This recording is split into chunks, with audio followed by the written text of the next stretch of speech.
2026 is approaching quite quickly, guys. We're going to talk about many things: how to achieve your goals for 2026, what you can do, why people give up on them, why March is the month to like pretty much screw up your whole life the rest of the year. And I love this time of year because it's like December, especially right now after Christmas, is a time to reflect, right? It's a time to figure out what you did wrong, what can you do to get better, what goals should you set for the upcoming year. Nothing that's like none of it's a bad thing. Maybe you did screw up. Maybe you listened to the wrong people, made mistakes. I know I made a billion mistakes. It's definitely been my worst year for sure. Um, but regardless, I'm going to kind of speak about first how why we should have heroes, why we like the heroes, why we aspire to them, and how that translates to us setting goals and achieving goals, right? And how 2026 can be set up right now as the best year of your life in terms of change. Maybe not in terms of accomplishment, but in terms of change to get to the accomplishment. Because too many people set a goal and then they start thinking, a few months down the line, why haven't I achieved a certain part of that goal? Why am I not there yet? And then they expect everything else to change along with it.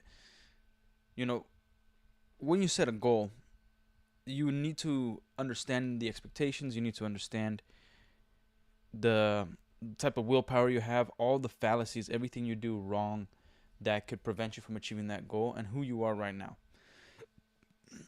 But anyways, so I was thinking about the heroes that are in our lives, what we watch, what video games we play, all that stuff, and like why we like them, and thinking about the hero's journey, the simplicity of it. And it comes down to that we always look to aspire to something that almost seems unachievable, but in the back of our mind seems like a reality. Like we love Superman for his hope, and a man who has all the power in the world to do whatever he wants, and he chooses to do the right thing. He chooses to be good. He chooses to go forward. He chooses to fight for truth, justice, the American way, right? We look at Master Chief from Halo, who is just a regular soldier. He might have heightened abilities because of the Spartan program, but he is just following orders and doing the right thing and adapting and really trying to make sure that he does everything to the best of his ability, regardless if he's flawed or if he doesn't believe he's the guy to do it. He's just doing what he can. Um, Spider-Man is with great power comes great responsibility and understanding after he's made a mistake. He's your regular guy that like life keeps beating him up, but he has this extraordinary gift and he needs to keep utilizing it. He needs to put his life to the side so that he can help others. And you know, and you know, Aragorn for Lord of the Rings, understanding that he's from a specific bloodline and that he himself realizes that it's now time for the sword to be reforged and become the king once again. Where Middle Earth needs a king and the dawn of man is coming, and there's even the possibility that he might not make it, but he's gonna do everything he can. He knows that he's not the one to take the ring to Mount Doom. He understands his role, but he still does his best to help everybody achieve greatness and find greatness within them, right? So on and so forth. Captain America, the little guy who doesn't matter his size, he's not looking for the super soldier serum. He is looking to do his part. And even when becomes the Captain America, in terms of body and physicality, he's still the same guy. Like it wouldn't work on somebody who was selfish in the beginning, and selfishness does play a part. But we do need these heroes to aspire to. The first thing that got me into fitness was watching Dragon Ball Z, was like reading Superman comics and being like, dude, these guys, like I was a skinny kid, and I'm like, these guys, Like it's something to aspire to. And then I realized that there's bodybuilding. There's like actual athletes that have these physiques and that they're not. It's not outside the realm of possibility. And then it developed my mindset in terms of business and finances, where like my father pointed out to me once, like, you see these guys who are billionaires and millionaires and whatnot, they're not chosen. They they created a path for themselves, and they had to sacrifice specific things that most people are not willing to sacrifice. But if you want that, you can achieve it. You It's going to take a lot of hard work. It's going to take massive sacrifice to achieve whatever it is you want to achieve, because it's the name of the game. Anything you do, you're going to have to sacrifice something: time, resources, sometimes people, um, a life, holidays, whatever it is, to achieve certain goals. And if you in order to set out that goal, because like actually achieve that goal, you need to understand the journey you're going to embark on. Because too many people embark on a journey, hate the result, and then realize that it's so tough that they're not willing to make those sacrifices, make those changes. And that's why we aspire to heroes. We see them, and we have hindsight the entire time. We were seeing their personality and them shine through, and realize that they would make that decision regardless of how tough it is. They might make, like, we know the story, so we know they're gonna come out good on the other side, but they don't know that. You know what I mean? If like they were a real person and we're following like a documentary, they don't know that they're gonna win, but they're still doing it. And that's the difference where we forget, is like these are also true heroes, are the ones who don't really know that they're gonna win, but they know that they can't sit idly by while things while while we while things just happen. And that's one of the reasons why we need heroes. We need heroes, to remember fantasy and the magic in this world. The to remind us that it's not all doom and gloom, especially when freaking life is just beating us down, dude. It sucks. And that's why we need heroes, man. Just a reminder that there's something greater out there, and to quote Samwise Gamgee, that there's some good in this world, and it's worth fighting for, no matter what's happening, right? So that's like my, like, it's not just heroes remind us of what we also could be as well, because we are the heroes in our family, in our own story, in our daily lives. We can help people. We don't have to set out to save the world. If we set out to save someone we love, that is our world. Set out to save the people next to us, create a family, become better than what we are. That's saving the world, man. Like it takes just one individual to make a change, to decide that change is necessary, and then make the change for themselves. And you don't know who you're gonna inspire, and that's what the heroes do. They don't know who they're gonna inspire. They don't know even what enemies they're gonna create, because power attracts. I don't believe that power corrupts, and absolute power corrupts absolutely. I know it's very much true, because it's easier to become evil. It's easier to become 100% selfish. And when you look at villains, like Superman's villains, Batman's villains, they're all a part of the possibility of what the hero could end up being. What the hero, part of their personality is based off of. And so where their ego gets in the way, they want the same recognition as the praise that the people give the hero. They don't care about the negativity. They care about, like, most people praise this hero. Most people love Superman for what he does, whatever. And so power attracts everyone: the corrupt, the innocent, the pure, the fearful, all of them. And it matters who you are before you achieve that power, before you achieve these goals, before you become a hero. That's what matters, who you are. That's why, like, it's so great to see the story of Superman, where, especially Smallville. It's one of the reasons why I love that TV show. Is I have my problems with it. It's not perfect. Writing is a probably 5.5 out of 10. Enjoyment is a 10 out of 10 in some seasons. Some is like 6.5 to 7 out of 10. But overall, even the episodes that aren't really, like, necessarily good or cohesive, There's principles that Clark is learning through his parents.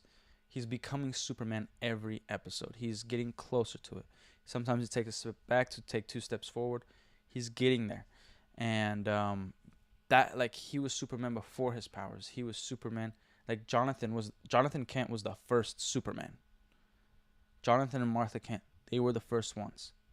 All they set out to do was raise their son, and help him understand that he has a duty based off the powers that he's been blessed with, and they're going to help him navigate that. They weren't looking for him to be the savior that people saw, the Superman, the red, blue, and yellow that everybody gets to see in the sky. Like, they did not set that out. They're just like, when somebody's in need, when somebody needs help, you should, if you have the opportunity to, you should go do that. You should go help them, regardless of the danger, regardless of what happens. Like, it's important to do good, right? So the hero's journey starts off before they're a hero. The hero that we aspire to, the hero that we want to be, starts now. If you want to be Superman, you have to be Superman right now. You have to get rid of your ego. You have to become that good person before you're recognized as the hero.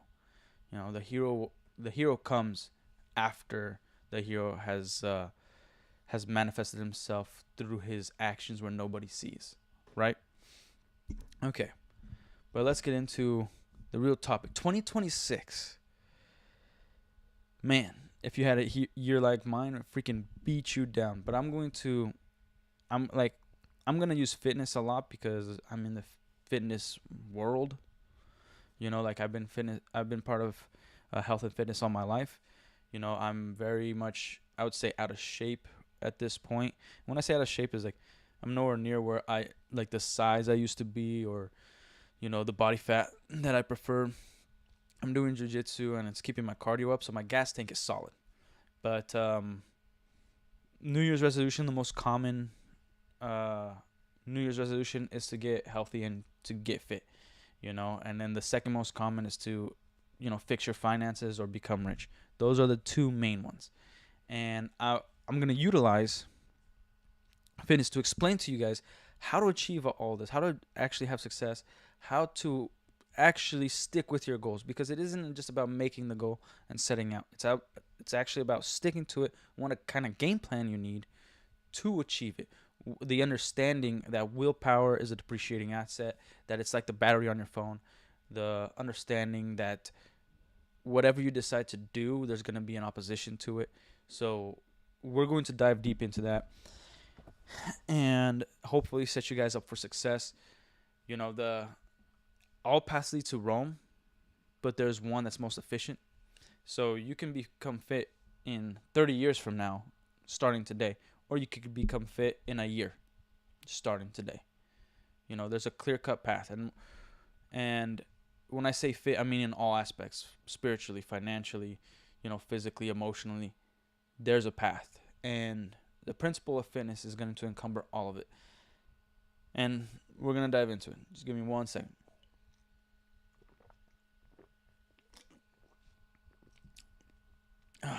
Okay, let's go through what happens when somebody sets a goal and the issues that come with that goal. You know, what is the main process that happens every year to most people? Okay, everybody believes that January 1st is this magical day. And by the way, I'm taking things that I've learned from certain, like Greg Plitt. A lot of the things I talk about is inspired through his videos, so they're going to seem similar. It's coming from my experiences, my dad and his teachings, my mom and her teachings, my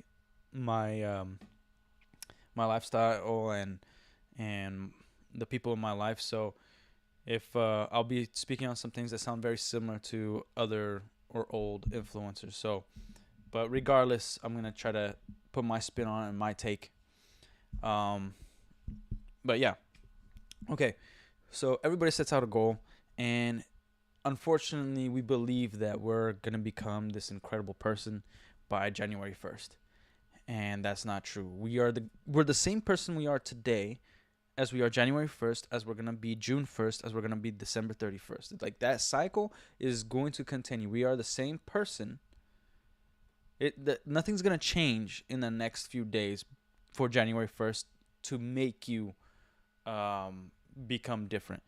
It's just a mentality. You believe that this date is going to fix all your issues. You're just going to have this power to overcome all your vices. You're going to have the strength to grow. And it's all just a decision. You could start right now. At the end of this video, you can start right now to make that change. You don't have to wait for freaking December 31st, January 1st, okay? That's the first thing. All right? It's like getting good and bad news. You know, like you might have a crappy day and then you get good news either over the phone or a friend of yours tells you something that you were waiting for. Your boss gives you a promotion, whatever it is. And now you're like, oh, awesome. But you actually haven't really received anything. All you did was get words into your ear in a different light. And now, like, all of a sudden you feel better about yourself. You feel like you can grow. You can feel like life is back into you. No, it's you made a decision that's going to affect you more than your own willpower, your own sense of self-worth. So understand that. Right now you're weak. It's fine. It's fine to understand how weak you are and your weaknesses. So it all comes down to decisions. It doesn't come down to a specific date. It doesn't come down to a specific person. You have to understand that the decisions you make are also the attitudes you decide to have when something happens. When you get bad news, there's a time to mourn. There's a time to fix it as well. And you have to learn to be quicker, like mourn more quickly, so that you can become the person that's needed, the hero that's needed. Like if somebody passed away in your life, right, and everybody is just down in the dumps. You know, I think it was Jordan Peterson who talked about it, and I don't care if you like that guy or not. The principle is sound. Be the guy everybody can rely on. Mourn later. So, hey, you could see your mother's breaking down because your father passed away. You handle the arrangements because people are going to call her. How are you going to do this? How's the funeral going to be? Blah, blah, blah, blah, blah. And it's just not going to work. It just sucks. It just ain't going to work. But if you could be like, hey, look, I'm going to allow my mother to mourn and my siblings and whoever else mourn, I'm going to be the rock that everybody needs, and I'm going to go do this. And then at a later date, when it's all said and done, then you could break down and mourn. It's kind of like I've never been in the military, but a lot of people in the military have told me who have actually served, and they say when a friend of theirs or a comrade or whatever gets hurt or is on the brink of death or actually dies next to them, they have to surpass the thought of, oh my gosh, my friend died, to like, this is the current situation. Let's stay professional. Let's get the job done so that the rest of us can live and get to safety. And if we can, we save this guy, obviously. And then they go back. And then when they're on base, or sometimes even much later, then they kind of break down and reality sets in, because you have to maintain control at that point. Because if you panic, then boom, you're screwed. Nothing's going to work out.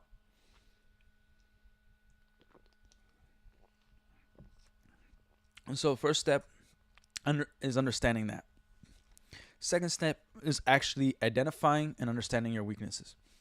Not the parasite in our lives, but literally you.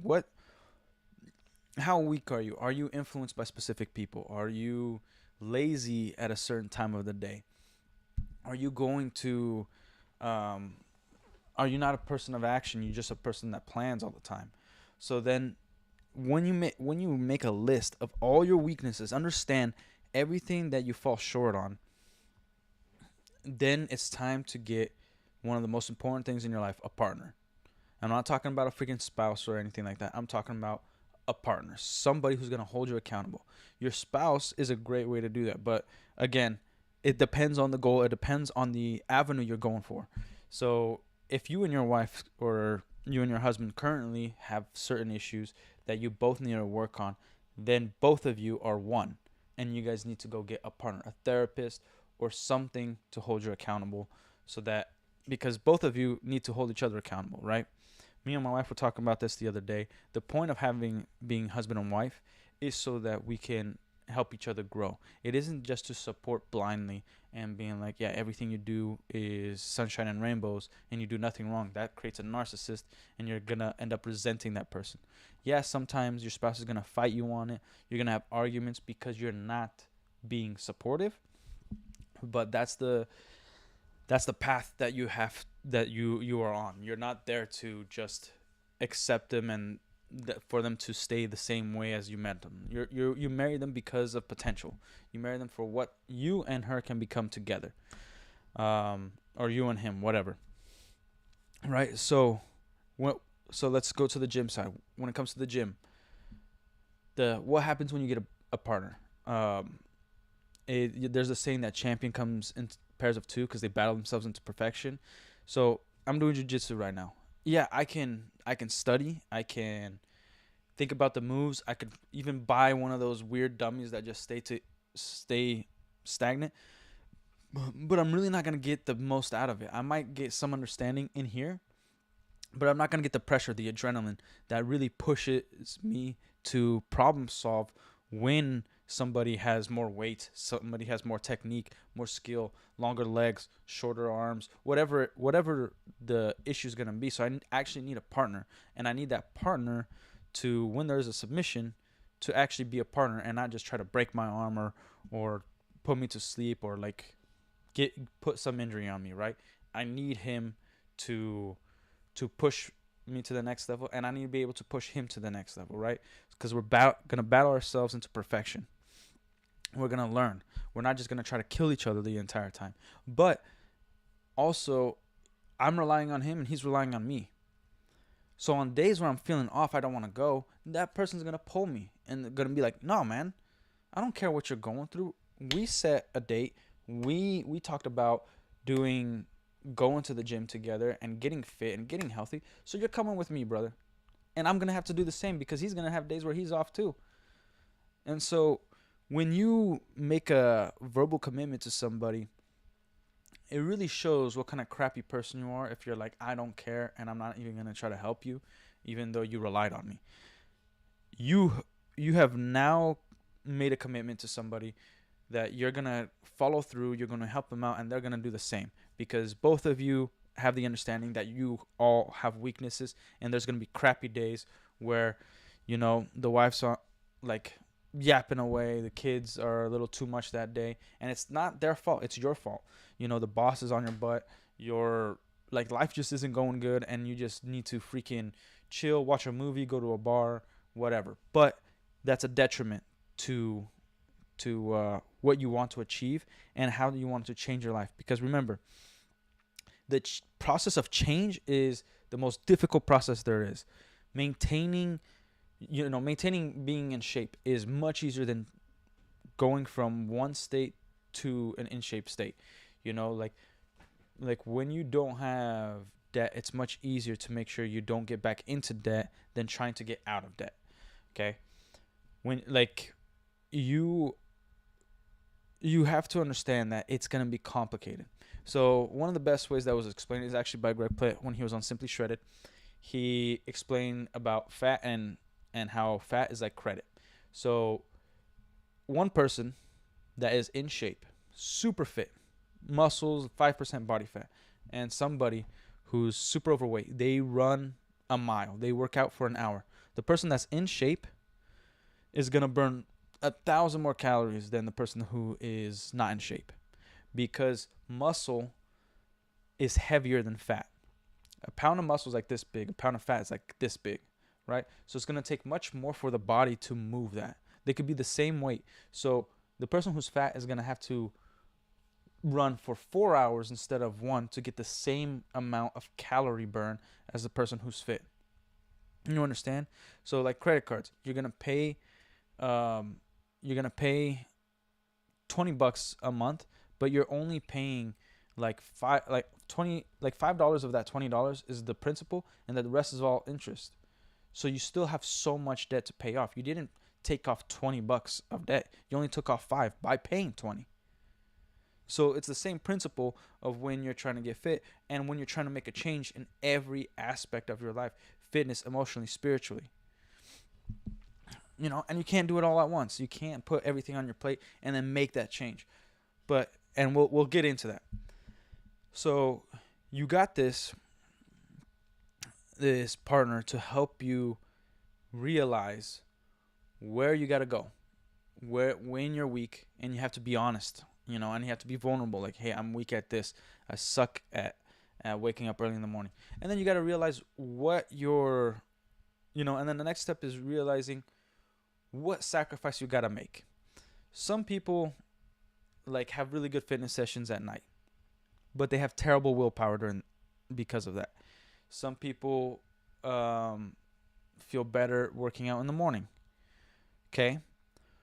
So now you have to bypass how you feel. Okay, let's say you can't afford to go to the gym. It doesn't give you an excuse to not be fit, to not exercise. There's YouTube. There's all these resources. You also got to realize that there are no excuses. Put that in your head. There's zero excuse for you not to achieve your goals, not to get fit, not to be successful. And I'm not saying that there aren't reasons that set you back. There are reasons that are going to be setting you back. But it's not an excuse for you to sit down on your butt and just give up. You got to keep going, right? And I'll explain again on when the year I had of 2025 was abysmal for me, just atrocious. But I'm still going, right?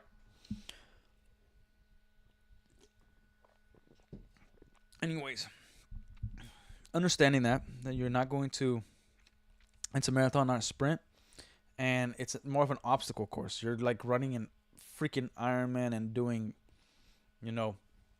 Navy SEAL buds training, dude. You're freaking, like, life is a grind. You're like you're boxing, you're fighting somebody, and they hit much harder than you, man. So, excuse me, I had some meat in my teeth. Anyways, okay. Once you get a partner, you've explained your weaknesses to each other. You're like, let's stick with the gym. You're trying to exercise to get fit. Okay. And now one of you wants to work out in the morning, one of you wants to work out at night because you feel like your benefits or whatever. Like, I like at night because there's the benefit. When you work at night, you get immediate rest right after, so you recover better. That's all fine and good. But now it's time for reality to set in. You don't have the privilege to do what you want when you want to. Like right now I have kids. Yeah, they're all little. So I need to exercise only when they're asleep. And I need to also realize when I can work on things, because your life isn't just going to be fitness. It's going to be maybe an hour of training, maybe an hour and a half max, and then the rest of the day is you going to work, you eating, you taking care of your family, you working on your side hustle, side business, you're going to church, whatever it is. Like, you have the rest of the day. So, all right, like, I might like exercising at night, but that's not going to happen because I need to exercise in the morning to have the energy for the rest of the day. And if I exercise at night, I'm going to be more likely to eat something I shouldn't, because now it's the end of the day and I want to reward myself. If you exercise in the morning, and you have to think the logical aspect, like, it's not supposed to be comfortable. You're not supposed to do what makes you feel better. Hey, in order for me to go on this fitness journey, be a good father, I no longer get to sleep a certain amount of hours. I need to wake up before everybody wakes up, go to the gym, come back before they wake up, get my meal in, and therefore, by doing that, you're going to have some more time with your kids, even just 5 minutes to say hello, goodbye, get them dressed for school, whatever it is, go to work. But now you have set up the day for success. You've done something difficult, and now you can, instead of going eat a cheeseburger, you're going to eat that lean chicken and broccoli, because you want to reward the struggle that you had in the gym. Because most likely when you work out at night, you're going to use the mentality, now I have to go to the gym because I ate like crap during the day and I need to work that off. So you're putting all this effort in to start back from zero every single day. Because you do go negative. Like your weight doesn't just fluctuate where like it goes back to you're 300 pounds and now you lost 2 pounds, you're back to 300. No, sometimes it goes to 290 and then you're back to 310 because of your bad habits. It doesn't necessarily stay the same. So, and we could, in another time, we could get into like where to focus on body fat versus the scale, all that stuff. And again, you can war game and war game, but you actually have to apply the things you already know. And at this point, it's 2026. You might not know what you're doing, but just go and do something. It's like how when everybody, I don't care if you're an orphan, had parents, don't have parents, anybody who's taking care of you when you were younger, movies, whatever, everybody says like you gotta eat your vegetables. Okay, if you know nothing about what's healthy, you know that natural, like animals and natural grains and vegetables are gonna be healthier for you. You might not know what a protein is, what a carb is, what a fat is, what monohydrated fat, polyunhydrated fat. You might not know what all that stuff is, but you do know that if you eat chicken, it's better than eating freaking pasta. That if you eat, brown rice, it's better than you having a cheesecake. Like, go stupid simple. And then already start applying the basics, and then over time, as you educate, you have to be a jack of all trades. You can't just do one thing at a time. As you're applying, you also increase in knowledge. That's why they say in business, like, you learn most through failure, and it's those who, after they failed, persevere to become successful because they didn't allow themselves to quit. They kept going. You understand? So apply. Just go and do it. It doesn't matter. You don't know how a curl is. Go and it's embarrassing being be embarrassed. Have some shame about who and all the weaknesses you have, who you are and what you have. It doesn't mean you're a terrible person. It's like, okay, these are my weaknesses, and that's that. Have some shame, and then go to the gym. And I don't care, and then have no shame in asking somebody, hey, look, I just started my fitness journey today. I don't know what I'm doing. I want to have skinnier arms. I don't know what to do. Can you show me what a curl is? Can a freaking, bench press? Well, like, what does this do? Why am I doing this? I don't care. Go do that. Because maybe some people are going to be like, F you, man. I'm here to, they're going to be douchebags about it. But I guarantee you're going to find at least one person that's going to be like, you know what, man? Why don't you come work out with me? You know what? Let me show you some movements. I want, fitness is similar to being a nerd. We love sharing what we love. We will gatekeep our comics and tell you, but if you come with us to us and are like, hey, what's the best Superman comic?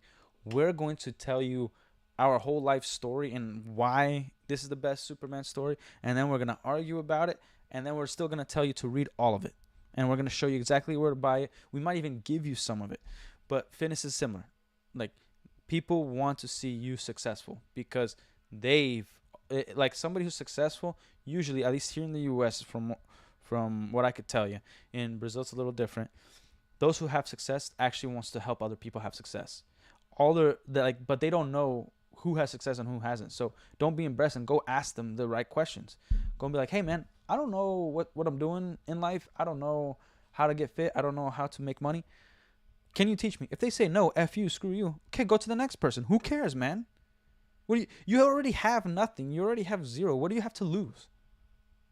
Go for it. It's like, I no longer care about that kind of embarrassment because it's like, all right, I might not ever see you again, so I don't give a damn if you laugh in my face. It's gonna hurt a little bit, but it's just I'm gonna go live my life. The next day is another day. And so don't just sit around and keep studying and you want to be the most efficient of everything. Start applying. You're going to have results through the application more so than just studying. And then over time, you're going to find the most efficient way. And the most efficient way for you. The way you learn the best.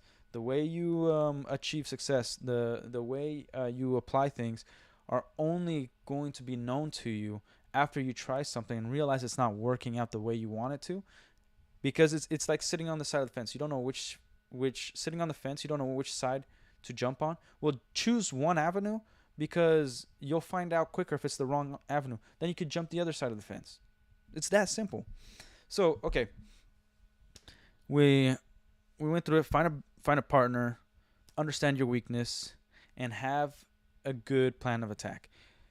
Understand how to gauge and how long it's gonna take. New Year's resolution, like think about the wording in perspective. Whatever goal you set might take a year for you to achieve that goal. So plan for that. Now, you have to also, when it comes to willpower, it's also perspective. You have to see when the glass is half full, when it's half empty. It's still Their water is in the halfway point, but the way you see it is different. Half full or half empty, right? So if you think like, man, a year, that's a long time to work on something. Okay, well, if you plan to live the next 30 years, 1 year of sacrifice for 30 years of a great life, that's a pretty good trade, you know?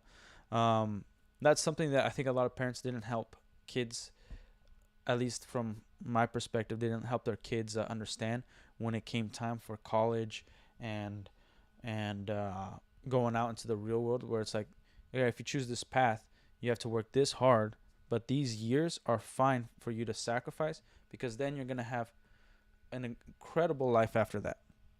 It's just your life has to suck for a time. The process of change, the process of progress sucks. It's inevitable. It's going to suck, but you don't have to suffer. Pain is inevitable. Suffering is a choice, right?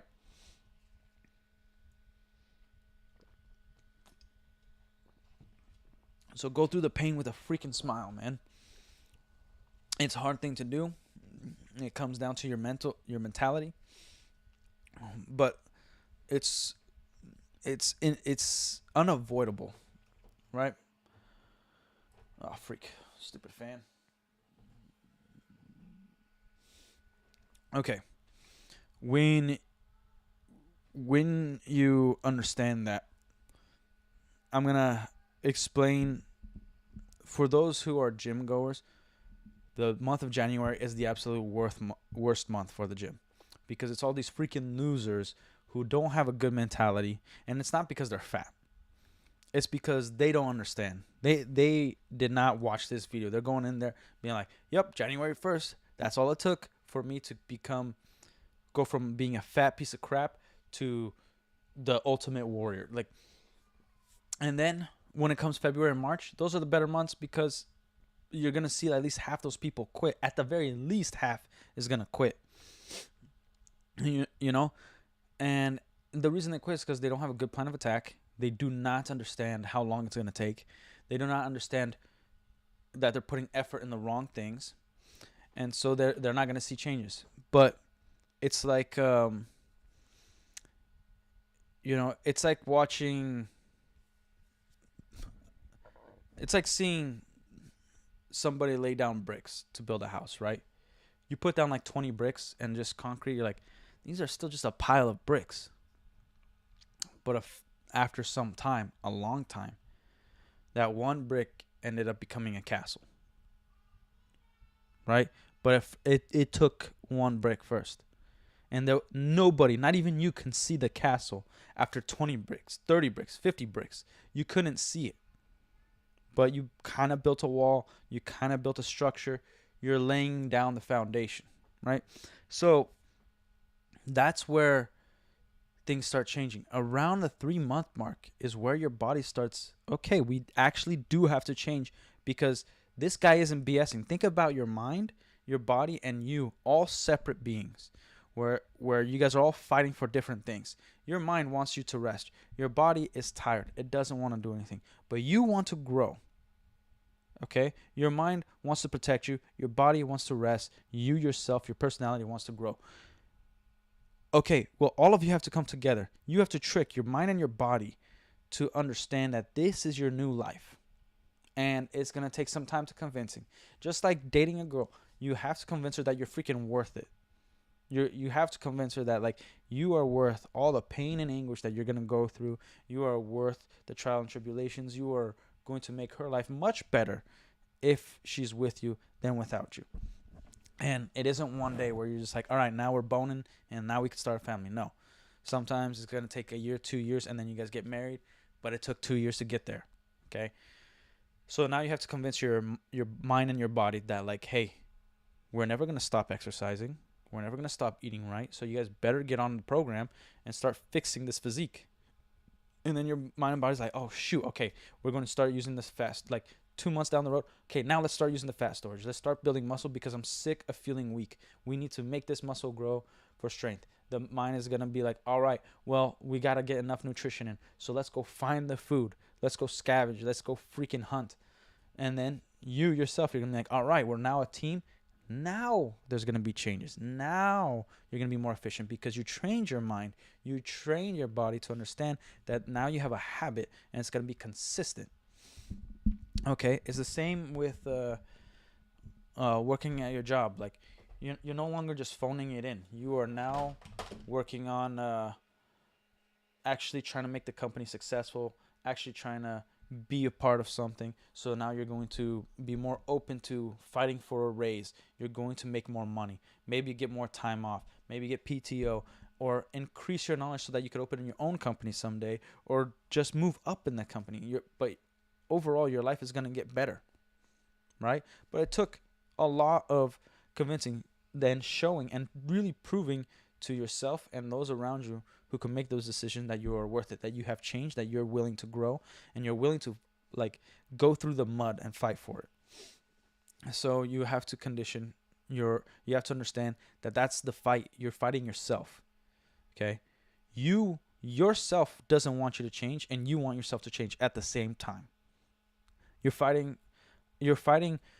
at this point a losing battle. You're starting off in the middle of a battle and you guys are losing. But you are the X factor. You can make the change. All right? When the next thing after that, when you understand all those things and you're prepared, now it's actually time for the game plan. Understanding how it's all going to work. You got your sleep, your training, your cardio, and your health.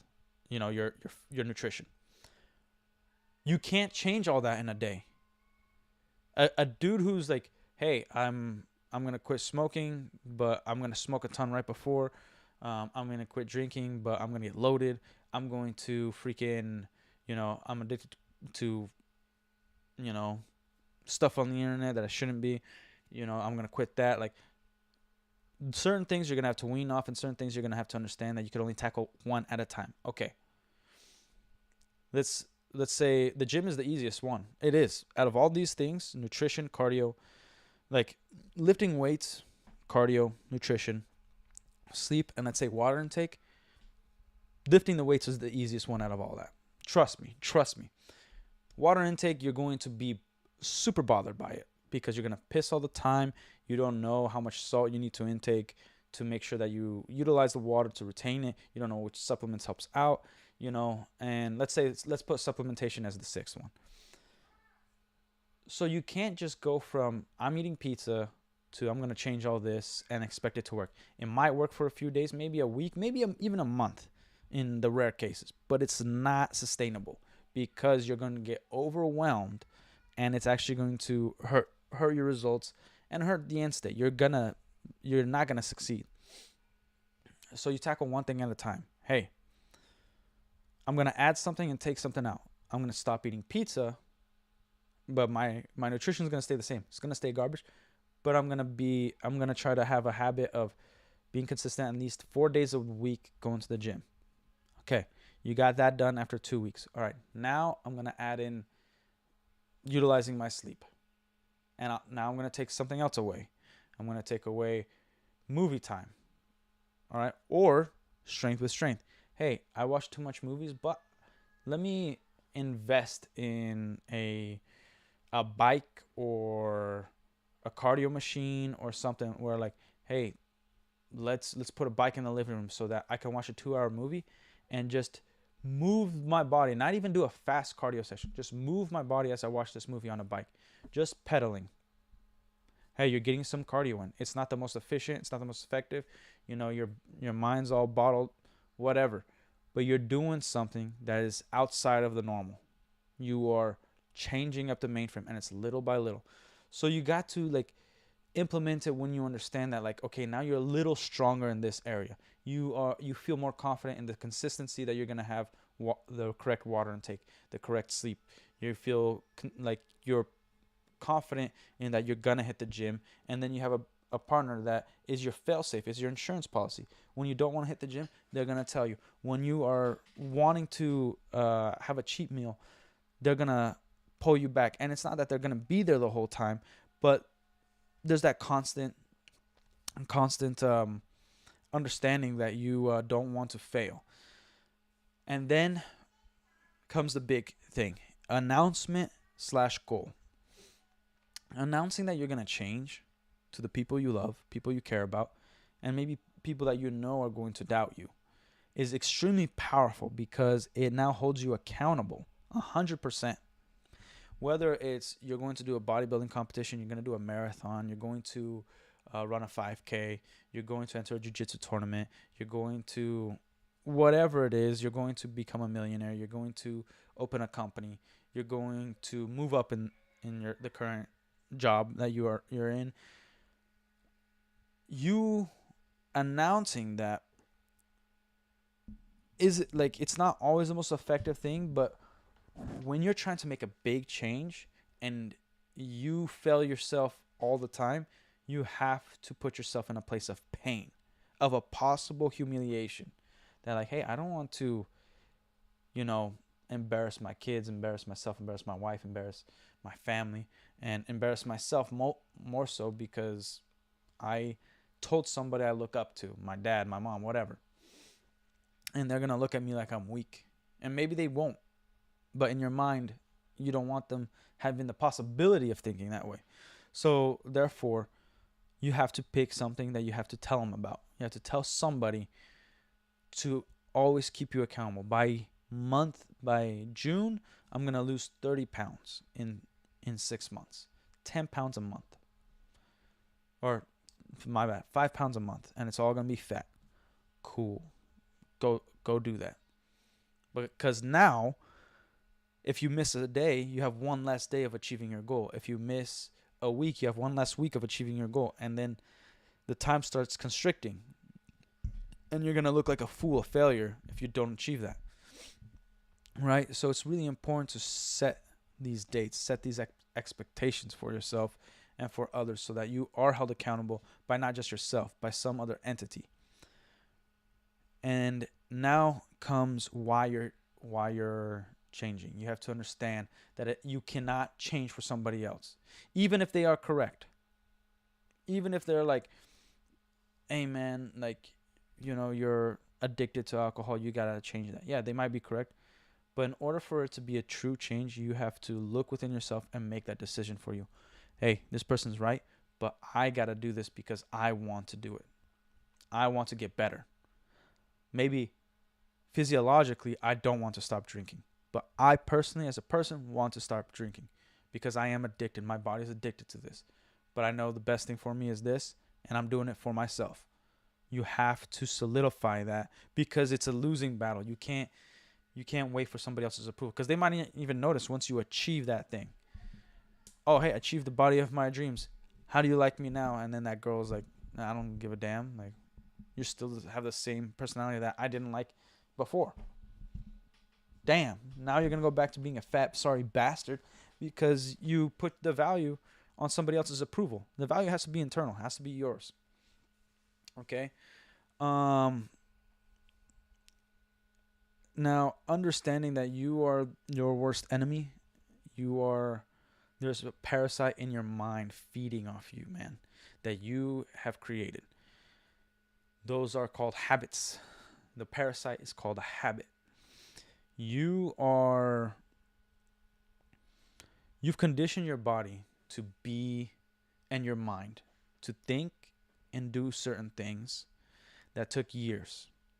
If you're 300 pounds overweight, That wasn't one from night and day. You achieved that by bad habits and by solidifying a certain foundation to become that way.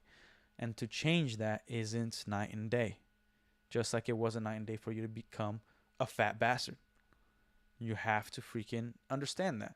So, what feeds that? Where you have to attack your strengths to its weaknesses, right? So if you're tempted by your favorite burger joint because it's on the way home from work, you got to start driving a different route. If you like we said before, if you have a problem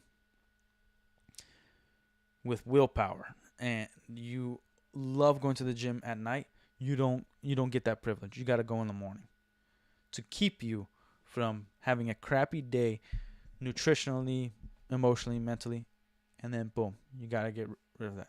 Because again, sometimes it isn't about what makes you weak and what some people have a strength on. Like, you are an individual.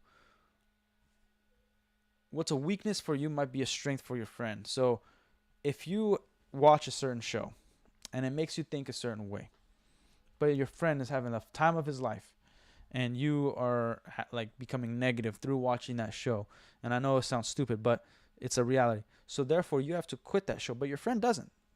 It's not affecting him because he has a different life, a different mentality, a different strength than you do.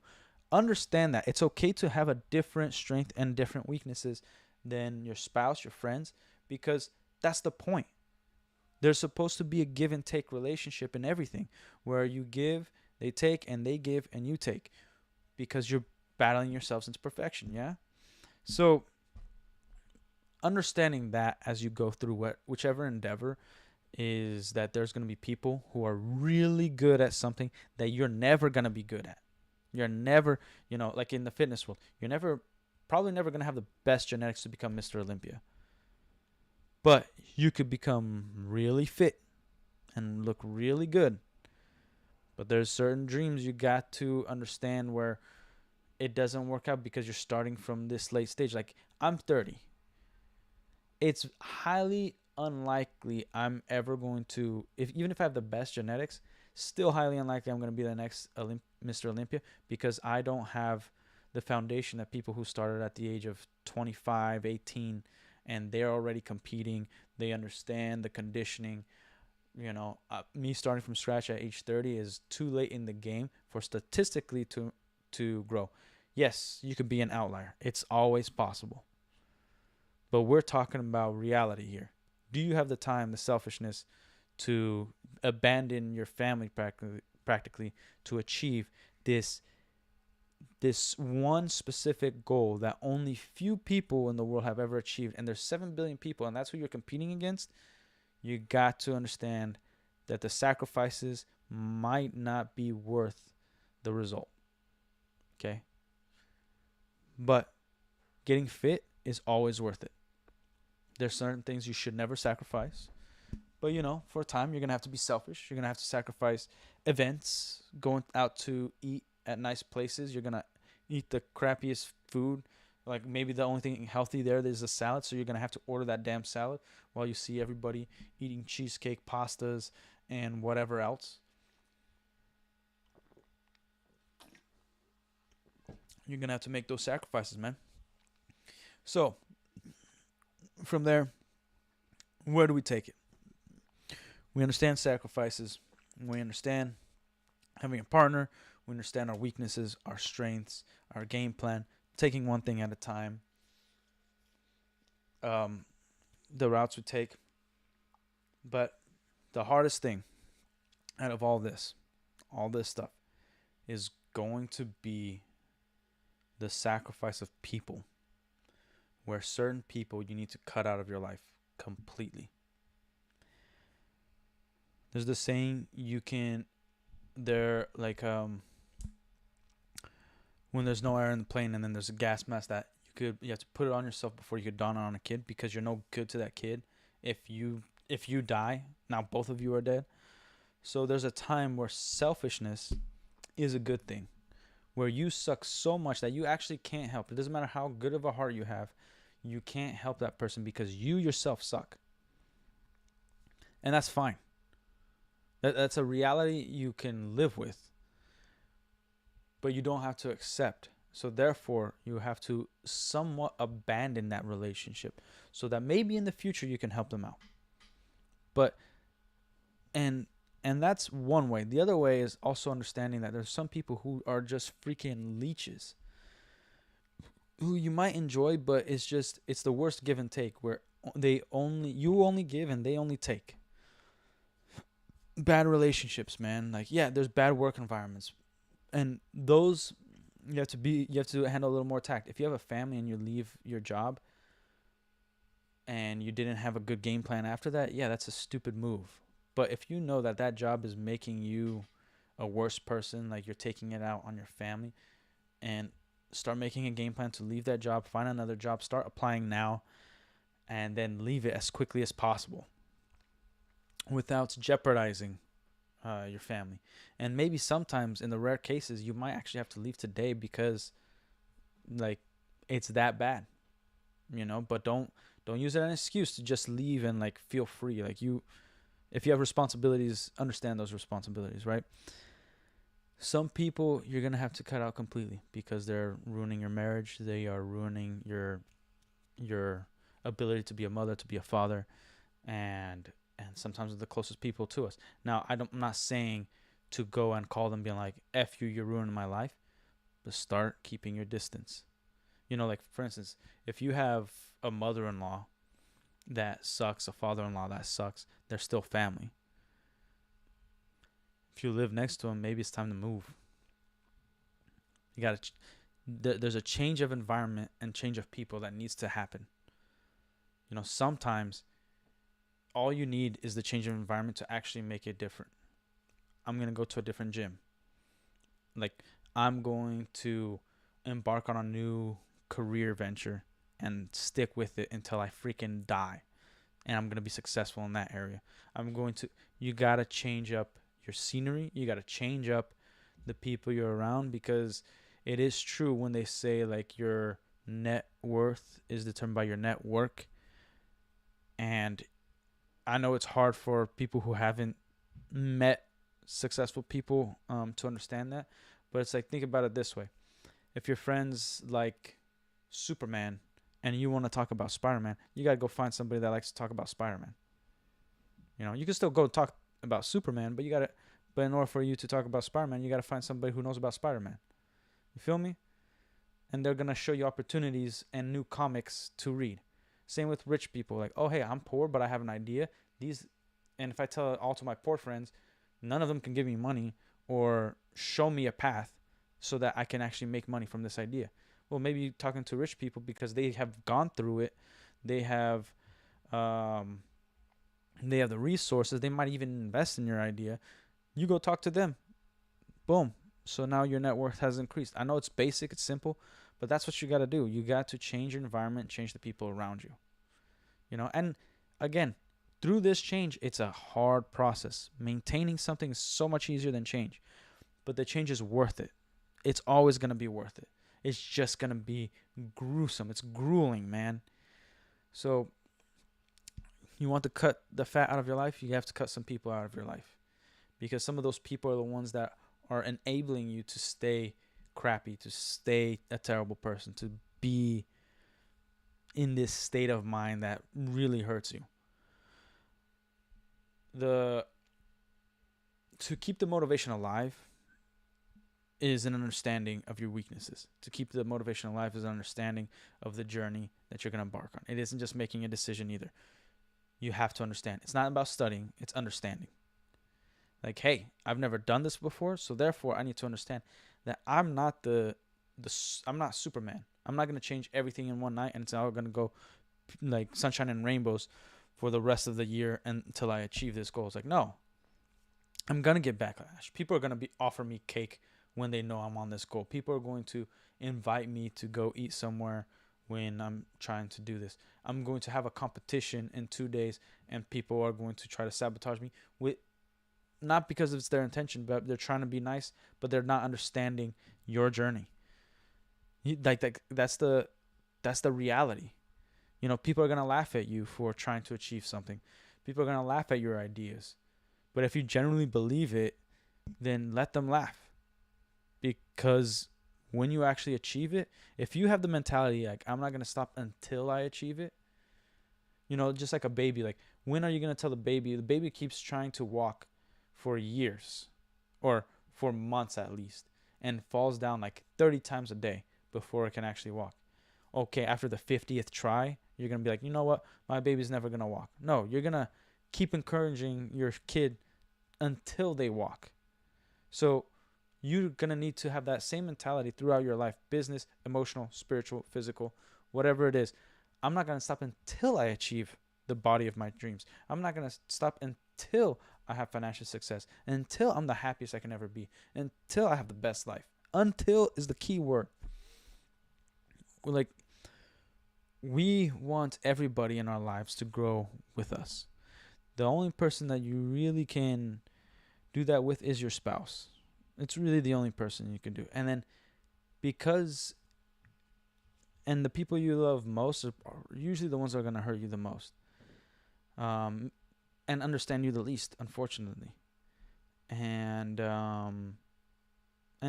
it's great if that's not the case, but there's still going to be a different level of understanding when you're doing this journey, and it's now you're different from what they always known,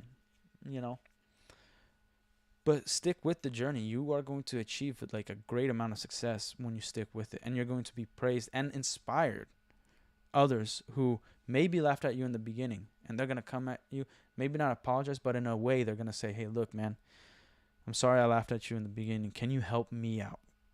Can you help me make the same change you made? Because I might be late to the game, but I'm still in the game. I want change, and I'm so happy to see you successful, even though I didn't really appreciate it before. And, like, that's a beautiful thing. But you couldn't do that trying to drag them through the mud with you. So understand that you're going to have much more possibilities, accomplishments, opportunities after you achieve something than during the process. The process, nobody's going to see it. Nobody's going to see all the struggle, the mental anguish, the issues you have at home. Nobody's going to see that. So they can't believe in you because they can't see the process. And don't hate them for that. Move the people out who are ultimately trying to bring you down. Get them out of your life. But those who maybe laugh at you, maybe don't understand, cut them some slack and stick with your journey, man, because you will help them eventually. I promise you. You're going to inspire them in some way, shape, or form. And even if you don't inspire them, they will have some level of respect for you after you achieve it. It's a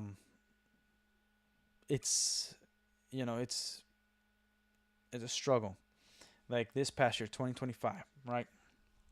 I'll explain it all to you guys.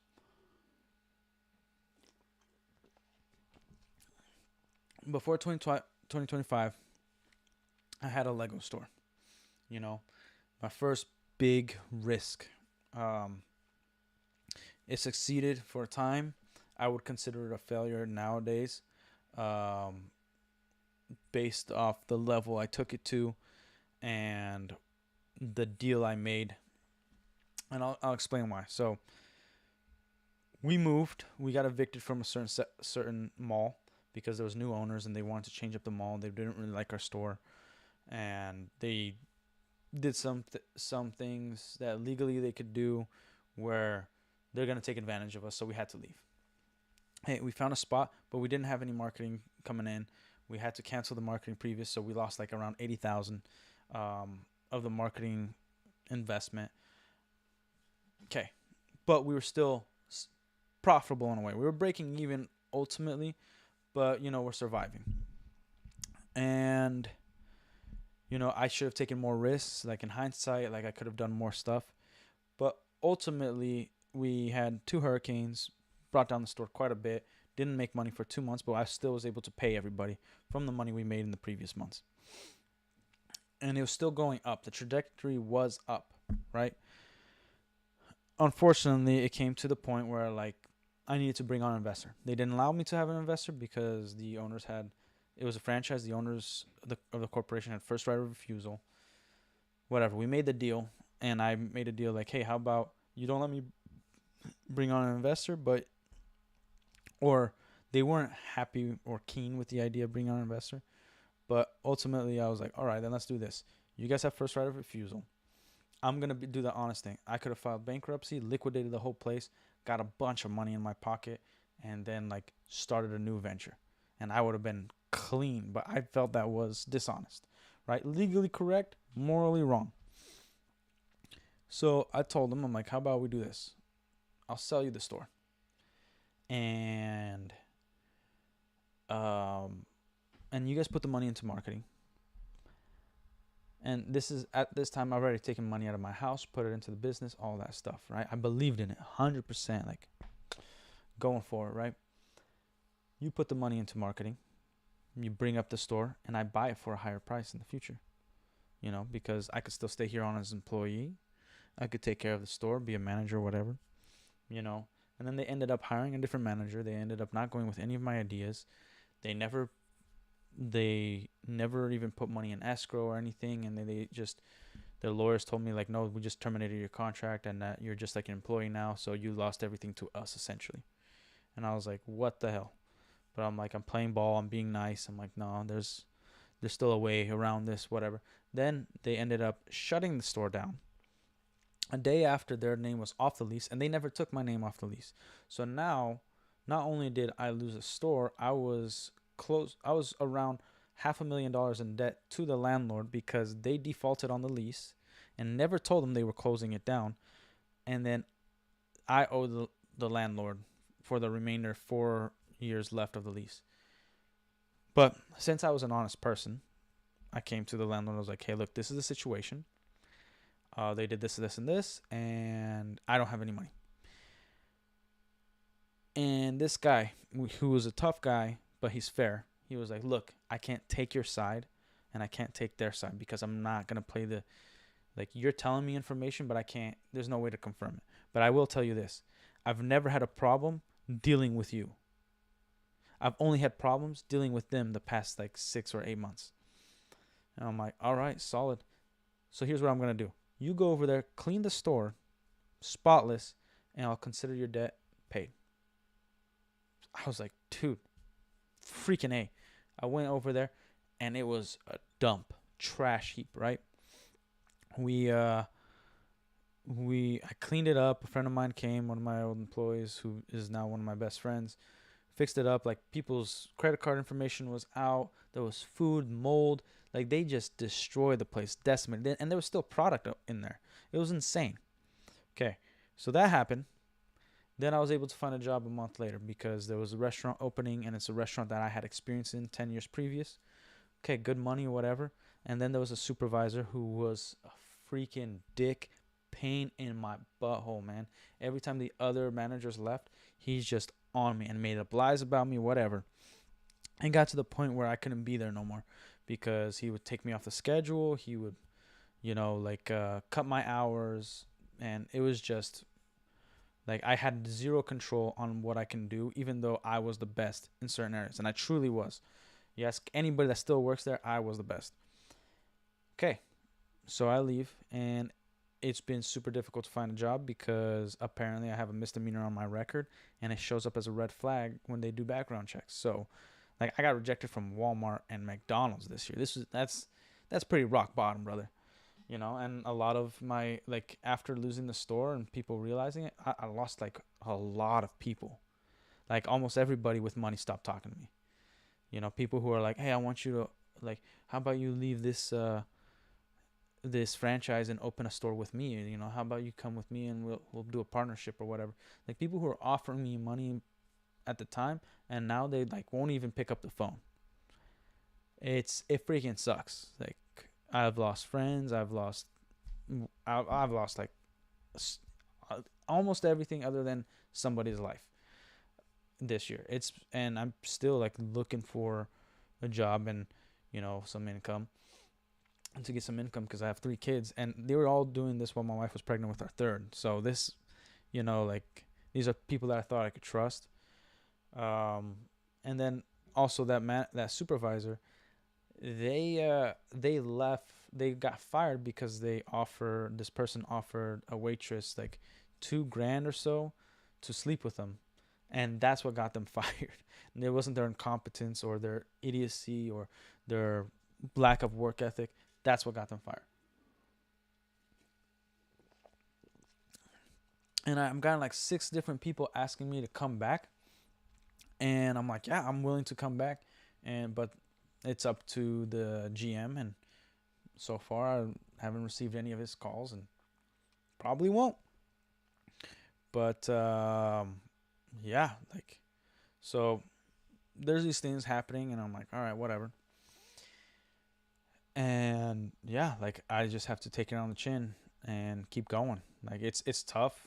It's actually one of the highlights is actually that I'm here on YouTube, and like I'm doing this, and it's a new journey, and I'm taking it more seriously. So even when I get a job, I'm still gonna be able to do YouTube, but I have to like really plan it out, because the way I'm doing it, it goes against the algorithm. It goes against, the success that most YouTubers get, because if I stick with one niche, then the algorithm pushes that niche to everybody who wants to watch those videos. But like today's about 2026 goals with a little bit of superheroes, and then the other day was Fallout. The other day was video game gameplay. Like I talk about things that I want to talk about. I make videos on topics that come to me, like, and that I want to speak about. I want to do movie reviews, and I want to talk about and do live streams and whatnot, right? So that's why I'm on Kick and YouTube at the same time every time I live stream. But yeah, like the the issues that life throws at you, and challenges that it throws at you, it's freaking hard, man. Like, understanding that we're not gonna make it out of this life alive. I know it's a simple statement, but it's the truth. Like, nobody is going to um, win at life unscathed, right? And we're going to get screwed. It's an inevitability, right? But it's fine, because if you are able to surpass the negativity and understand that you control your attitude, you control the outcome, you control how you respond to the trials that will come, then that understanding will propel you for success. So through this video, that's really what I wanted to do. I wanted to talk about the principles that will allow you to have success. We're not going into details of like how to structure a game plan, but the principles of understanding your weaknesses and tackling them head on with your strengths. Everything we talked about in this video, really take a deep dive and see how you can implement every single principle into whatever area of your life you want to fix. Remember, the change is a difficult process. It is excruciating. You're going to meet with multiple adversaries, adversity completely. But as soon as you achieve that one thing, and even then, when you achieve something, people are going to say things like, oh, it's easy for you, after you already have success. Oh, it's easy for you. Because they'll never allow themselves to understand, and they don't want to. They want the excuse for themselves to not be successful, not be a good mother, not be a good father, not be spiritually in tune, because they don't want to put the effort in. So they just rather believe it was easy for you, because it's not easy for them. Like, oh, the only reason you're successful is because your life was easy. And you could explain to them all you want, all the struggles, and some people are still going to be like, well, easy for you. And then, some people you're only going to find out that you need to cut out of your life is after the fact as well. But yeah, man, like it's a hard thing to do. Change is a hard thing to do.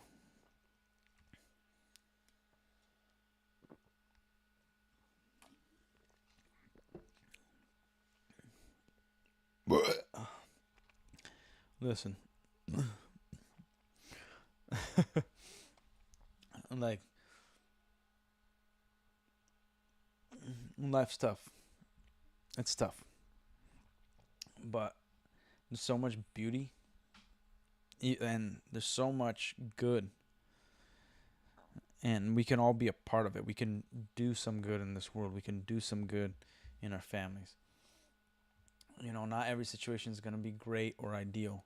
And sometimes, like, for instance, I had a bad attitude during Christmas, not because of how tough life is. That somebody showed up that I don't have a grudge against them, but they hurt me big, and I can't trust them.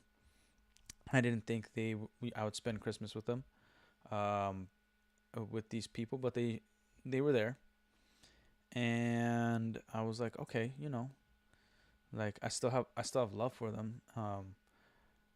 They don't make me feel comfortable, but I didn't engage in spicy conversation because I know that they can't handle um, those kind of conversations. I know that they think they're correct in like multiple things that they do, and I do. They are also remorseful, but they'll never apologize for what they did, right? So I personally didn't feel like I had a good Christmas, but I was happy because I saw my kids happy. And those are some of the sacrifices that you need to make. I'm like, okay, regardless of how I feel, I'm going to make sure that my children, my wife, is having a great Christmas. And I ended it off great. We watched the Justice League animated series together as a family when we got home, you know. Um, yeah, and there were, I didn't even like eat because like I lost my appetite just being around them. But Christmas Eve, even though they also spent Christmas Eve there, it was a blast. I had fun. We all had fun there. It was great. But yeah, like this was probably one of the worst Christmases I've ever had. Um, Not because I didn't love everybody who was around. It's just like I wasn't comfortable. You like there is the element where like I couldn't buy people gifts. Like I sold my Nintendo 64 and able to buy gifts for my kids, which I'm not sad about. It's just like it hurts that I have to do that to get them one gift. And it's okay. I'm not expecting any gifts, right? The and I did get some like socks and clothes, your regulars, and I did get a super cool Superman mug, which was tight. But it's more so I couldn't get anybody anything. Like, yeah, I didn't receive much, which is not a problem, but I would love to give people gifts, give everybody there, even the people that I didn't want to spend Christmas with. I would love to get them a gift because that's just like I really prefer giving gifts than getting them because I really put like I'm the best gift giver, man. Like I put thought into it. I like freaking I know what somebody likes. You feel me? Like if I get you a gift, like you're gonna get something good, man. So yeah, it was a hard one for me because I also couldn't like contribute. Yeah, and I know like your presence is what matters and all that bull crap, but like shut up. I want to give people gifts. And yeah, and like when I lost the store or whatever, I also cost like 4 or 5 people their jobs. And even though I didn't do anything morally wrong, I'm the one that made the deal. So there's things that you got to live with. And yeah, 2025 is quite the rough year. It is challenging as hell, and I'm learning to keep going because that's what I've prepared myself is to not give up ever. Like I'll tell you what, on when I in jiu-jitsu, I'm one of the smallest guys there. I weigh a buck 80, 5'8", and I have like a good amount of strength, not much size, but a good amount of strength and technique at this point. But in the beginning, it was all big guys. Like everybody was above 200 pounds. Like the instructor, the black belt there, a friend of mine, he also spent Christmas Eve with us. He is obviously really good, so his technique is impeccable, and he could ragdoll a big guy. And there was guys that were like 300 pounds, dude, like big boys, man. I think we had one guy that was like 400 pounds at one point. So like there was an element of fear where like, man, I don't want to get hurt, like I don't want to lose. But then when I kind of like expelled, I'd be like, hey, look, I need to learn how to take all of this on. I need to learn how all this works. And this is the class I'm in. This is the cards that I've been dealt with. It got to a point where like I was learning through so much failure. My first jiu-jitsu competition, I I went against everybody who had more experience than me. I got second place. The guy who got first place was already training over a year and does MMA, does a bunch of stuff, and really takes it seriously. And not that it was a close fight. Like I made every mistake under the sun, but it wasn't like 2 second and then he choked me out. Like I lasted a good minute against someone who's very well experienced, and also like I didn't have that. It was my first competition as well, and he's competed before. So he got first place, and at the time he was a little over a year training, and I was at my 4 month mark training. Right, but because of the big guys I was always dealing with, I got a certain level of confidence. I was able to work on technique. I was able to focus on different aspects because those were my only partners, and because they relied on strength and they could just overpower and just bully somebody to the ground for a long time. My technique got up to their strength. It caught up.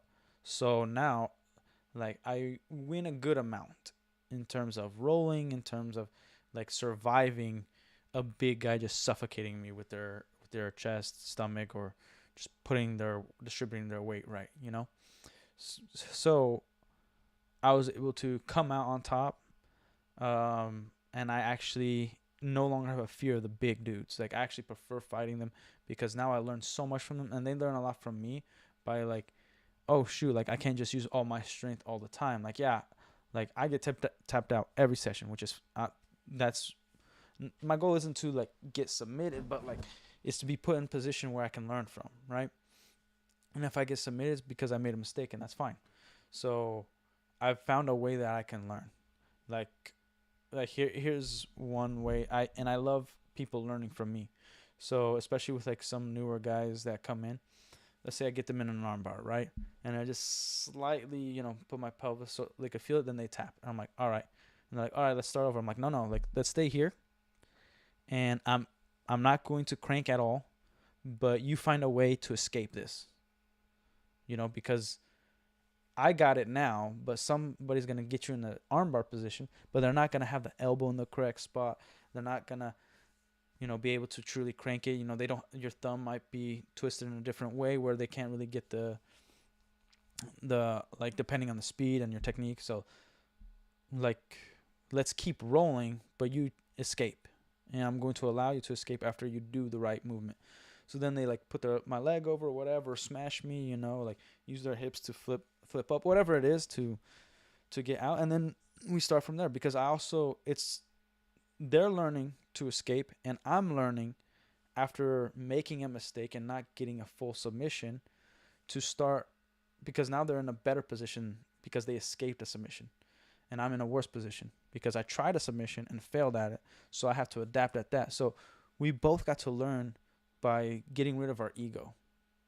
I'm not just gonna crank my partner's freaking arm and be like, all right, now you're screwed because you can't train for another 2 months, and I'm like the big guy. Like, no, I'm okay losing by somebody who like is lighter than me and more skillful, and even somebody who's less skillful. It's all right. And yeah, so like when you can let your ego go, that's really where you kind of find why we look at heroes the way we do. Comic books, superheroes, and people in our lives. Like why we look up to somebody is because they choose to put their ego aside and actually grow and learn something. Anyways.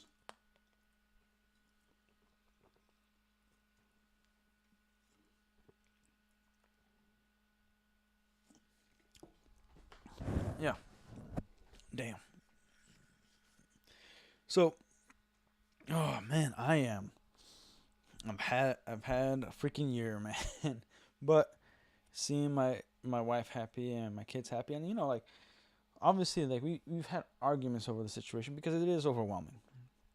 Imagine like in my wife's situation, like she relies on me to be the breadwinner so that she could take care of the kids and we can have a good life and a good family. And I'm in a position where I'm not necessarily able to fulfill my duty, and it gets taxing. It is freaking. It's hard. It sucks. It sucks hard, man. And you feel like crap, and like there is a sense of doom and gloom and hopelessness when this happens to you, and you can't even make out why. Like, man, what the freak? Like, what did I do to deserve this? And sometimes things are gonna happen in your life where you really don't deserve it, but it's just your time to suffer, man. It's your time to go through this pain. It Sometimes it doesn't matter if you deserve it or not. It just is. You're just going through it. Like you got to find a point where like it doesn't matter if you complain anymore. It doesn't matter any of this stuff. You're just going through it. It's a part of life. Whether you deserve something or not doesn't really matter. Whatever happens to you matters. And it's not like we don't have to compare. But what happens to you matters, and it's what you do with it also matters. Because you're gonna get screwed, dude. We're all gonna get screwed. We're all gonna have to go through something we don't want to go through. People are gonna betray you, and maybe, like, hopefully you're an honest person, and you didn't deserve any of it. It's fine. It sucks, but don't let it define you. Don't let like that hate like control and rule your life, man. Like, get over it. Like, even I'm the type of person that I hope all those people who betrayed me realize that they could change and don't do that to somebody else. I know it's kind of naive and wishful thinking. You could say whatever you want, but I choose to believe in the good of people and believe in righteousness and that people can make that change when they want to. And for people to truly make a change. Like, I'm not stupid. I'm not going to, just because I know they changed, I'm not going to go ahead and trust them in the business venture. Like, I will definitely make sure, and like, doesn't mean I won't go into business with them, but I'm going to definitely make sure they absolutely cannot screw me over, you know? But yeah, like, that's just going to happen. You're going to trust the wrong people. You're going to, believe in things and people that turn out to be false. It's part of life. It's our learning period. It's so it makes us human, and it's unfortunate that people feel like they need to be dishonest so they could get ahead and screw over good people along the way. And here's the crazy thing: sometimes they don't believe they did anything wrong. Like, I doubt the owners of Bricks and Minifigs believe they did anything wrong because they did everything legally correct. And we all know that just because something's legal doesn't make it moral. Just because something's correct in the eyes of the law doesn't make it correct. You know? And if they came to me and like, we did nothing wrong, I'm like, well, legally that's true. But the matter of the fact is, I built up a store. I no longer have money. I no longer have that store. I was almost $500,000 in debt because of the way you guys did things correctly. And my family's hurt because of it. So, regardless if you were right or wrong, the consequences damaged my life of you doing the right thing. Those are the facts, right? So it hurts, because these are also people I still believe in a little bit. They have a great company. They have solid structure. It's just maybe they listen too much to their lawyers. Maybe they they became more skeptical because they've gotten screwed over in the past by people who are actually dishonest. So they unfortunately hurt somebody who was actually honest and wanted to help them. It's how life goes. Sometimes we all make mistakes. Like, I've never betrayed nobody, but I've made mistakes towards people I love. Um, yeah, it sucks, man. It really does, and it sucks knowing that you were one of those people. It just it just is what it is. But regardless, 2026 is gonna be a phenomenal year. I could guarantee that. I am not gonna allow it to be anything but phenomenal. I am excited. I'm happy. The the Yeah, like, I'm pretty freaking excited, man. Like, it's just, I'm worried about it. Obviously, I'm worried about it because it's just, I don't want anything bad to happen.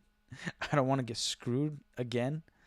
I want things to go well, but like, I can't, I can't, like, just, oh, be all doom and gloom. Like, it's just, the reality is that, like, oh yeah, there's things I've gotten screwed over the past. Obviously, I have to deal with that.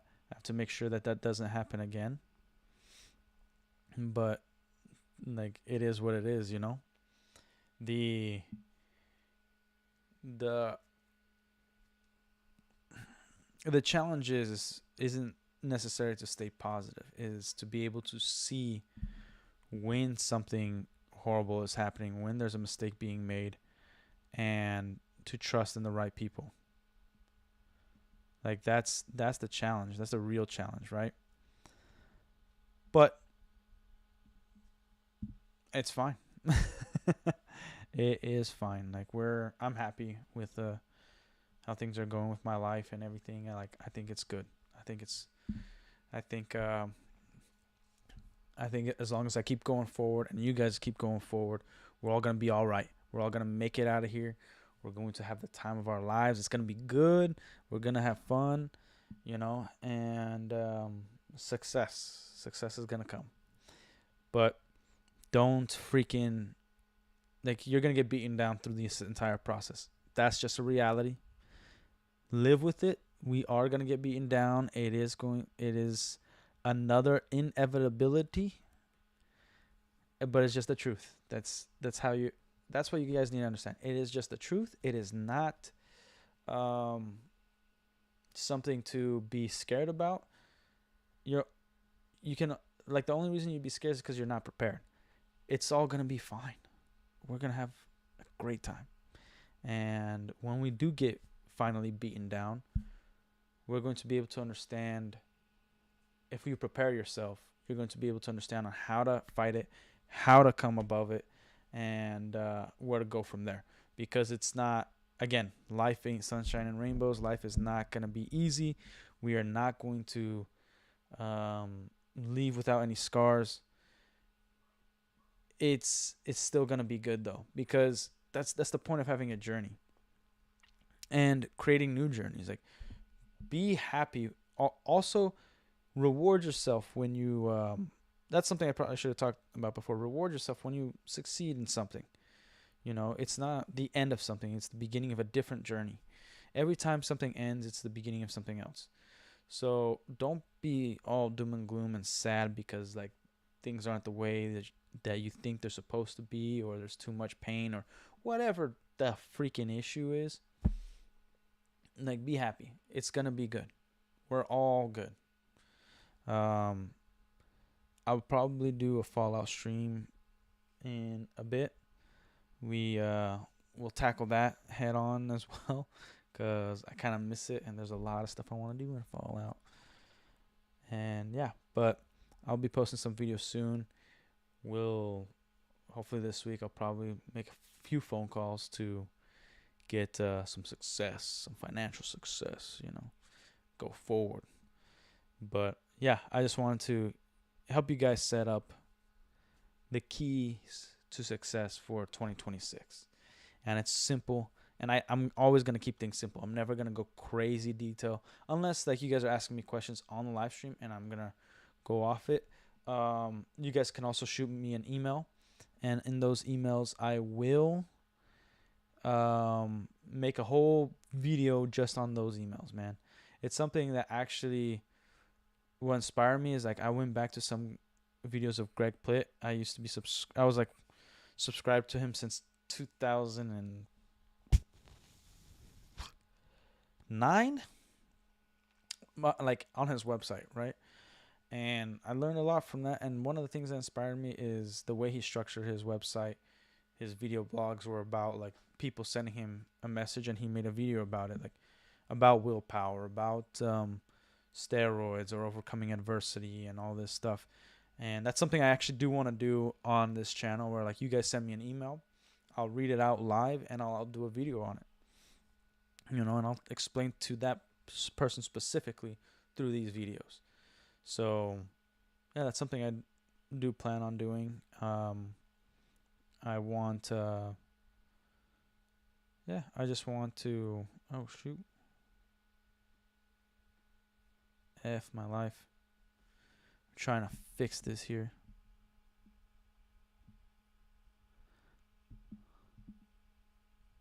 Damn.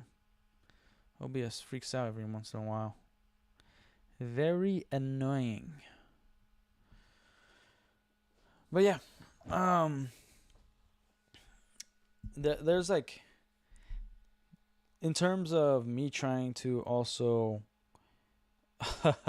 get back into fitness, it's been difficult because I have I need to like determine the time. Like sacrifice, this is one of those things, right? Where I don't have enough time in the day to focus on YouTube, play with my kids, work, do jujitsu, and do the gym at the same time. Like, all right, I want to get my black belt in less than 10 years. It's going to be longer than that. Probably by the age of 45 to 50 is when that will happen, because I can't work out every day at jujitsu. The timing is off. And I can't lift weights the days I do jujitsu because of how much time is in between that I can't do things, right? Like, it's different. And again, it might change in the future, and that's what I have to determine. Like, let's say YouTube. Like, in order for me to really dedicate myself to YouTube, I need to make money off YouTube, right? And I mean fully. Like, I could put out 4 or 5 videos a week and do live streams every single day for hours and hours and hours on end, and that's gonna generate me money. That'd be great. That'd be phenomenal. But the reality is, until I actually make money, I'm a father with responsibilities. I have kids, I have a wife, and so I need to have a job that supplements this lifestyle, and then this is a hobby until it makes money. So therefore, until money sets in and then surpasses the amount I make in my professional career, I can't turn this into a career until after that happens, and that could take years. But that's the beauty of it. Some things are going to take years. Like, I can't just put a goal of things that I can't really predict, and unpredictability of how YouTube works and their changes. So my goal for YouTube is to put out videos, make them high quality, do live streams, get them to the people, and then from there we'll see what happens. But be consistent, go forward. It will grow. Maybe not into the size I want or the speed I want, but it's going to be good. It's not going to be an issue, and I'm not going to freaking be upset about if it's working out or not working out, or if it's taking 4 years for me to get 1,000 subscribers. It's fine. Like, I'm going to be happy just if I can put out good content that one person enjoys.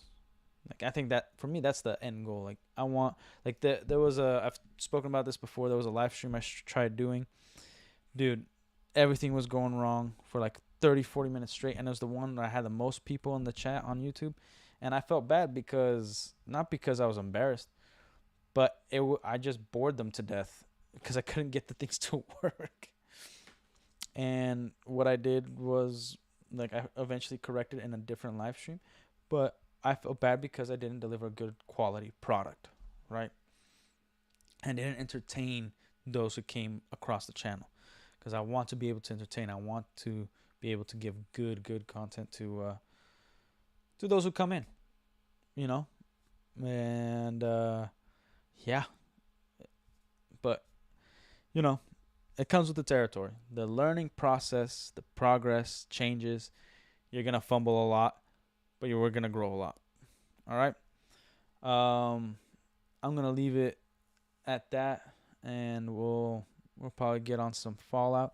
I recommend going to the Kick side of things. When I do Fallout, the chat is a little more open there, but yeah, I'll see you guys soon.